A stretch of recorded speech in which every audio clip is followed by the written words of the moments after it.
The moment she pulled away was not the moment you started losing her. It was the moment you got to decide whether you'd already lost yourself. That distinction is everything. Because the pulling away, the silence, the distance, the gradual withdrawal of warmth, that is not the wound. The wound is what you did next. The reaching, the explaining, the messages sent into the quiet hoping one of them would pull her back. The audible desperation of a man trying to close a gap that was never going to be closed by chasing it. You didn't know that. No one told you clearly enough. So you did what every man who cares deeply does. You moved toward the withdrawal because moving toward it felt like love, felt like fighting for something real, felt like what a devoted man does when something he values starts to slip. It was none of those things. It was the confirmation of exactly what she had started to feel. Picture a man alone at 11 p.m., phone in hand, composing the third version of a message he isn't sure he should send. He deletes it, types something different, shorter, more casual, as if the casual tone will disguise the urgency underneath. He sends it. He watches the screen. The read receipt appears. 20 minutes pass. He types again. He doesn't realize that with every message, he is not communicating love. He is communicating the answer to a question she was unconsciously asking, a question about whether his sense of self was solid enough to withstand her silence. And every message is delivering the same answer. No. Chasing her was not devotion. It was the most expensive thing he ever bought with his dignity, and she didn't keep it. This video does not tell you to play games. It tells you something far more uncomfortable. What she was actually responding to when she pulled away, and why the only thing that ever had a chance of reversing it was the one thing chasing would always destroy. You have felt this. The specific, disorienting confusion of a man watching something he invested in start to move away from him without explanation. She didn't announce it. There was no conversation, no ultimatum, no clear reason handed to you that you could address and correct. She simply became less warm, less present, less available in the ways that had, until recently, felt reliable. And you noticed men who care always notice before they can name it. And the noticing activated something in you that made rational thought significantly harder. The pattern that follows is almost universal. You tried to close the distance with warmth. You reached out more frequently, with more care in the language, more deliberate attention to what she might need to feel secure. You reviewed your recent behavior for failures you might have committed without realizing. You became more attentive, more available, more visibly invested in restoring what had been there before. And the distance grew. This is the part that breaks something in a man, not the withdrawal itself, but the failure of his response to produce what it logically should produce. He put more in. The return diminished. The equation stopped working. And without understanding why, he increased the input again because increasing the input was the only language he knew for I don't want to lose this. A man sends a good morning message. Nothing unusual. She responds 6 hours later with something flat and brief. He sends something warmer. She responds slower. He texts again that evening, something thoughtful, showing he's been thinking of her. She reads it, doesn't respond until the next day. He lies awake trying to identify what he did wrong. He didn't do anything wrong. He did something that revealed something, and what it revealed was the problem. The brutal contrast. The woman didn't pull away because he stopped being good enough. She pulled away because something in how he responded to her distance showed her something she couldn't unfeel. Something about the relationship between his confidence and her approval. What she saw, and why seeing it accelerated her withdrawal, requires going beneath the surface of the behavior into the mechanism operating underneath. The mechanism is precise and it has a name: anxiety amplification. When a woman begins to create distance, whether deliberately, instinctively, or simply because something has shifted in how she's feeling, she is not just withdrawing. She is generating information. The distance is a condition, and a man's response to that condition is data she processes, consciously or not, about who he actually is beneath the relationship they've been building. Specifically, does his sense of self hold when she is not providing confirmation of it? Does his confidence remain intact when her warmth is removed? Does he return to himself, to his life, his work, his world, or does he redirect all of his energy toward recovering her proximity? The man who chases answers that question definitively. And the answer he provides through every extra message, every escalating attempt to close the gap, every visible demonstration that her distance is disrupting his equilibrium, is the one answer that makes her withdrawal complete. She was not testing whether he loved her. She was finding out whether he needed her. And needing her is the one thing that will always cost him her. Here is the contrast that makes this impossible to misread. Two men experience the same withdrawal from the same woman. The first man feels the distance and redirects his energy toward her. More contact, more warmth, more proof of investment. The second man feels the same distance and, because his stability does not live in her proximity, returns to his own life. Not coldly, not as a performance. He simply has somewhere real to be. She notices both responses. The first confirms her suspicion that the relationship is organized around her emotional output, that he requires her warmth to function. The second introduces a question she doesn't have an immediate answer to. Where did he go? What is he doing? Is he okay with this? That question is not comfortable for her. But it is far more effective at reversing a withdrawal than anything the first man did. Picture the second man 3 days later, genuinely occupied, genuinely less focused on her, genuinely present in his own life. She texts first. Not because absence is a strategy.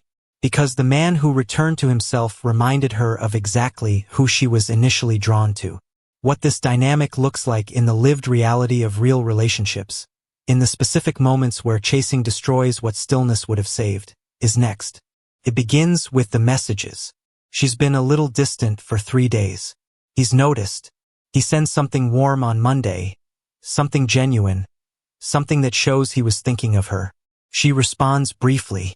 He interprets the brevity as an invitation to fill the silence with more. He sends something else Tuesday. She responds slower. He sends again Tuesday evening, slightly anxious now, the anxiety bleeding into the language even though he's trying to hide it. By Wednesday, she hasn't responded to the last 2 messages. He sends another one, softer in tone, almost apologetic in its construction, as if the message itself is an apology for whatever he's done wrong, though he still doesn't know what that is. He is not winning her back. He is showing her a man whose internal stability is entirely dependent on her response rate. It shows up in the conversation he initiates when they finally talk. He is trying to understand what happened. He asks questions, careful ones, designed to not sound desperate, but the careful construction of them is itself evidence of the desperation underneath. She gives non-answers. He accepts the non-answers and asks gentler follow-up questions. He is so focused on not saying the wrong thing that he stops saying anything real at all. She watches a man navigating around her rather than existing alongside her. The respect continues its quiet exit. The reframe that changes the entire picture. She didn't pull away from his love. She pulled away from the evidence that his love had replaced him. Every message he sent into her silence was not communication. It was proof of exactly what she had begun to suspect. Now picture a different man in the same position. He notices the withdrawal. He feels it. He does not like it. He sends one clear, warm, non-desperate message. Then he stops. He goes back to the things in his life that existed before she arrived. He trains. He works. He calls someone he's been meaning to call. He is genuinely, not performatively, occupied. She reaches out on Thursday. Her message has more energy than anything she's sent in 2 weeks. He didn't win her back by pulling harder. He reminded her of something she was starting to forget, that there was a man on the other end of the relationship who had somewhere real to be when she wasn't around.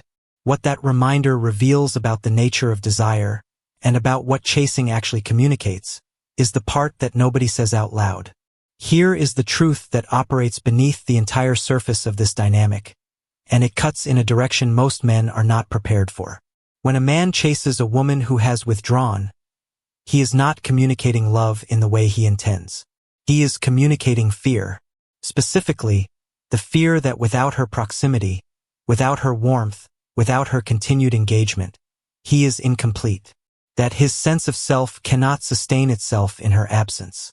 That the relationship is not something he is choosing from a full life, but something his emotional survival depends on.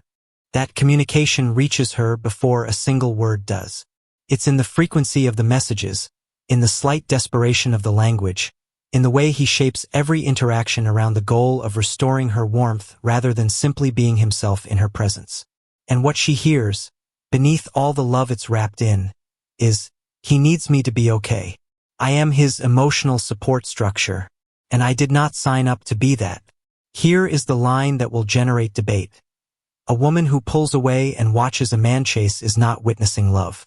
She is watching the collapse of the thing she was attracted to, and the chasing is the collapse, not the cause of it. That is the harder truth. The chasing is not a symptom of the problem. It is the problem made visible. Because what the chasing reveals, the dependence, the fragility of his self-worth under her withdrawal, was always there. The withdrawal just created the conditions under which it became impossible to hide. Picture a man who chased hard and won her back, who sent enough messages, made enough gestures, demonstrated enough devotion that she returned. 6 months later, the relationship ends. He is confused again. He gave everything. He chased and he won. Still ended. What he didn't understand is that winning the chase confirmed for her the very thing that made the relationship untenable. She returned not to a man who had demonstrated strength.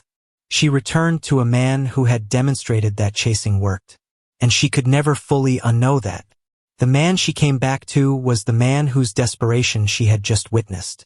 And you cannot build lasting respect on the foundation of having watched someone beg. The correction for this is not to become indifferent.